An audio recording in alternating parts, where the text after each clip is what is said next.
حينما تنزف بابل فإن ذي قار تتألم. تحت هذا الشعار نظمت مجموعة من طلبة كلية الإعلام في جامعة ذي قار جلسة صمت على حدائق الكلية، مستذكرين من خلالها أرواح شهداء انفجار الحصوة الذي راح ضحيته أكثر من 60 شهيد.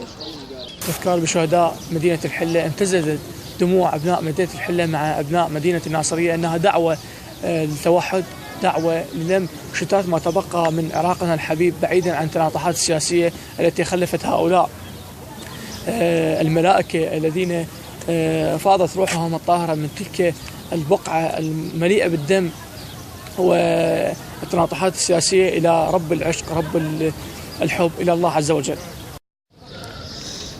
لوحة بسيطة جسد من خلالها طلبة كلية الإعلام في جامعة ذي قار هذه الحادثة. الطلبة والأساتذة شاركوا في هذه الجلسة التي استمرت لمدة ساعتين متتاليتين.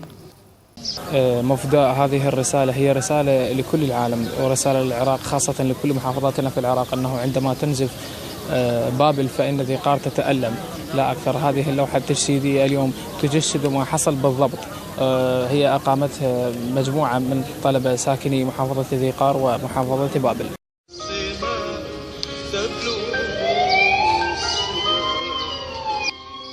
ولا تحسبن الذين قتلوا في سبيل الله أمواتا بل أحياء عند ربهم يرزقون. من كلية الإعلام في جامعة ذي قار، خليل البركات، نيوز روم.